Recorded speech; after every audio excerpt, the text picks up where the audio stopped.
Hey there, I'm so excited you're here. I'm Ashley, the creator and owner of the Hippie Martha, and you are listening to the Hippie Martha Hormone Hour, where I try to give you little snippets under an hour to help you understand your body and hormones better, especially throughout different phases of life. I'm a nurse by trade, certified fertility awareness educator, and a sexual and hormone health coach. My passion is educating others about hormones and teaching you how to chart your cycles for conception, contraception, and overall health. I specialize in supporting individuals through key life transitions, such as puberty, postpartum, and perimenopause. I teach with a holistic mindset approach, but also have a background in healthcare, so I'll be able to share some evidence-based practice and how to talk with your healthcare providers should you need to have that assistance. I'm here to help you answer questions regarding your symptoms that you may be experiencing that maybe your traditional healthcare provider might just prescribe a pill for.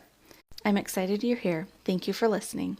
Let's get started. I'm going to be talking about how to prepare and to ask for help in that postpartum phase. Now, I know for myself especially, I had a really hard time doing this because I had a newborn baby at home. I really didn't want a ton of people over, but I still wanted that feel of community, but I didn't want anyone passing my baby around. And so I really struggled with asking for help and thought that I could do everything by myself and, kind of go through the motions of just being a one-man show, right? But in reality, what I ended up doing was isolating myself and burning myself out to the point where there was no return. And I really struggled during this postpartum phase. So that's kind of why I'm sharing this with you today, because I feel like there's a lot of people out there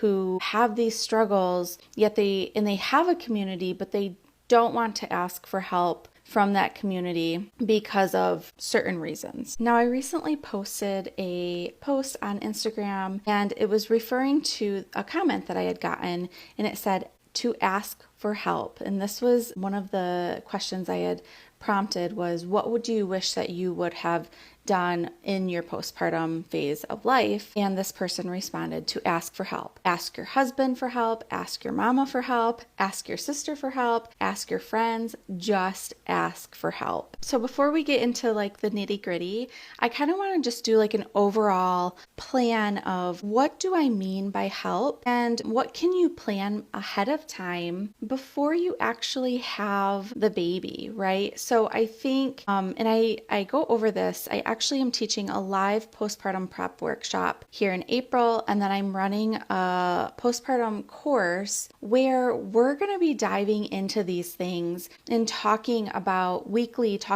how we can support ourselves, when we need to ask for help, what others can do for us to help. And so I'm going to kind of share those things with you right now. So the first thing is to make a plan before you're in a crisis situation. Now, what do I mean by that? I mean, before you have the baby, I want you to have conversations with your significant other or whoever is going to be helping you during this time. Maybe it's a family member, maybe it's a spouse, maybe it is a hired help. Maybe you're hiring a postpartum doula to come in. Whatever it is, I want you to kind of lay out a plan of what are these things that are going to help you. Is it going to be food prep? Is it going to be a clean house? Is it going to be someone coming and doing your laundry? Whatever it is, I want you to make a plan for that. It is literally your job after having your baby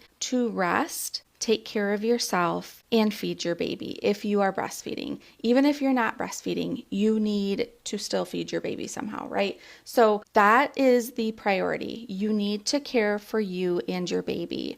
And I know it gets really difficult when you add more kids into the mix, but maybe that looks like hiring a babysitter, or maybe your older kids go to grandma's for a little while, or maybe go to daycare. Whatever it is, you need to make a plan for, especially for when those rough nights come where you're up all night, you're not getting enough sleep, maybe the baby is cluster feeding, whatever it may be. You need to have that plan in place and written down so that you can go and you can look at it and be like, okay, this is when my mind was clear, this was the plan. Let's try to go back to that. Kind of adding to that, before baby is here, can you do a nesting party? Would that help things out? Would that lessen your stress, lessen your anxiety? What's going to help you get prepared for labor, delivery, and this 4th trimester?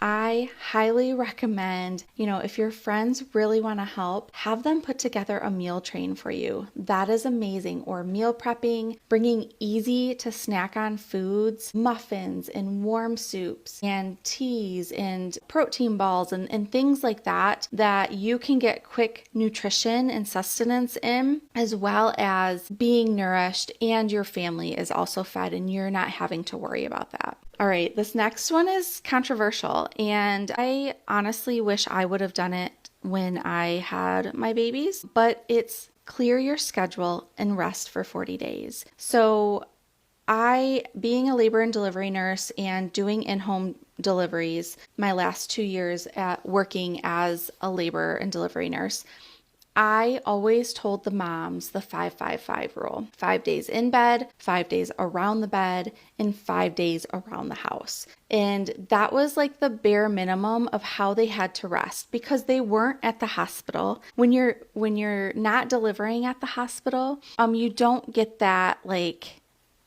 that stay in bed type feel. And if you're at your house, a lot of times you're like, oh shoot, I need to go put another load of laundry in. I need to go do this. I need to go do that. And so when you deliver at home, these things go through your mind but you just delivered a baby. So you need to be mindful of how much you're doing, especially if you deliver at home. Now, the 40 days is basically a confinement to your home and you're doing the bare minimum. You are literally eating, drinking, going to the bathroom, taking care of your baby, and resting. And that is it. And there's people around you for 40 days that are supporting you, that are helping you with the house, that are feeding you, that are taking care of your other children if you have other children. And so there's a really good book called The First 40 Days, The Essential Art of Nourishing the New Mother.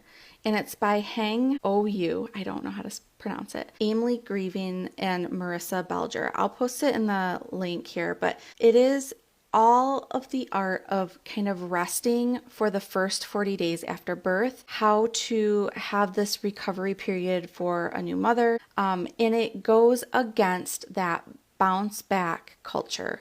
And it really provides a source for the mother to just be and not have an agenda during this postpartum phase. Now with this, if you decide to do it or not, that's totally up to you. I just like to mention it because, it might be something that you're like, oh my gosh, I've never thought of doing that. Like maybe I'll give it a try. With this, definitely making a visitor logbook where people are allotted time to visit and giving them something to do while they're visiting. Now, that could be folding laundry, doing the dishes, washing the floors, vacuuming, because all of those things do not need to happen for you as a new mother. You should not be doing those things. And the reason is because your body is healing. And I talk about that in episode 1, where I talk about postpartum hormones and fertility awareness and healing. And I think I also talk about it in episode 2, where our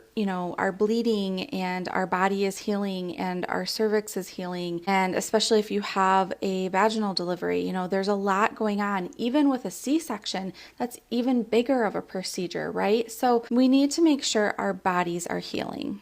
All right, next is if you can invest or ask for donations at your baby shower to hire a postpartum doula to help at night, even if it's 2 nights a week or even if it's during the day, so that you can get rest and not have to worry about your baby. I know a lot of times women who are postpartum have a lot of anxiety around their baby and kind of making sure that they're safe and breathing and all of that. And while that is very valid, what is also valid is postpartum psychosis due to not getting enough sleep. Which leads me to talking about not only maybe hiring someone or having someone come in to help with that care and to help you get significant sleep, but it's also talking with your significant other and taking shifts. And even if you're nursing, your significant other can get up, can help bring the baby, change the diaper, do all the things, and then you latch and, nurse the baby kind of while you're in maybe this twilight sleep, right? And then they take the baby and take care of the baby and put the baby back to sleep. So you can also take full shifts. So, even if you want like 4 to 6 hours of sleep, if you're nursing, you can pump, your spouse can, or significant other can help care for the baby during that 4-hour, 5-hour period so that you can get the rest. And then you do the opposite. They need some sleep too. And most likely they're probably going back to work sooner. And so, they're going to need sleep too. So that's where, if you can't work something out, then hiring someone to come in, if you can ask, like I said, if you can ask for donations at the baby shower, it is well worth your money spent. And I believe I said this already, but hiring a babysitter to take care of your other kids or even taking them to daycare throughout the day, even though you're home with baby, can be a huge relief because you only have one to care for and yourself. And so that doesn't mean that you don't love your other children or that you don't want to raise them or that you want someone else to raise them. All I'm saying is that it can give you a little break and a little reprieve from just constantly being talked at, touched at, all of the things when really your body just needs rest. As your body starts to heal and maybe you start to come out of this 40-day confinement, possibly, treat yourself to something you love to do so that you don't get lost in the world of mothering, okay? Now, what I mean by this is, if you enjoy massages, go get a postpartum massage. There are so many providers out there that actually allow your baby to bring your baby with you, and they're really, really kind, and they're so gentle, so good, and it feels so good to just have that extra just relaxing time. But maybe it's just going and doing something you love. Maybe you love just walking outside, or you love, moving your body gently, or hanging out with a girlfriend, or having coffee, or meeting up with someone that you haven't seen in a while, or reading a book, going to the library and just grabbing a book and sitting for an hour or two. Whatever it is that kind of makes your heart smile, try to do those things throughout this time because our hormones are changing so much. We really need to find joy, and I feel like we can get lost in this postpartum vortex. And so if we're getting lost and you're finding that you don't feel like you did prior to being pregnant and you've lost that, there's one thing is, you will never be the same. Motherhood changes you, and maybe you'll get your spark back at some point. And I talk about that in the hormones section and during the phase when your body starts to wake up again. But right now, from birth until about 2 to 3 months in, is this quiet time where you really just need to kind of listen to your body, allow it to speak to you, and really just kind of get through the trenches, because this time is really hard. And also it's kind of like this magical space that you can create. And I know that it's not magical for everyone. It wasn't magical for me, but it can be if you have a plan, you create the time, you cancel everything out, clear the calendar, and really just focus on healing and nourishing you and your baby. So now I want to hear from you. In the comments, please tell me, what are some things that have been most helpful for you during this postpartum phase? What would you do again? What would you not do again? What would you share? So feel free to share that in the comments, and be sure to keep following along because I'm going to be sharing more little snippets on here. I believe the next one is going to be about intimacy because I get that a lot on how we can create intimacy during our 4th trimester. And I'm also offering a hybrid course that's called Reconnect and Restore, 6-week postpartum cycle charting journey, where there are pre-recorded courses learning not only how to prevent pregnancy during the postpartum phase, but we're also going to have 6 weeks of weekly meetups of Mom Hour, where I'm going to bring in guests. We're going to talk about kind of, what everyone's feeling, doing a check-in, how we can really create community during this phase of our lives, and just really support one another. So I hope you tune back in, and I will see you soon.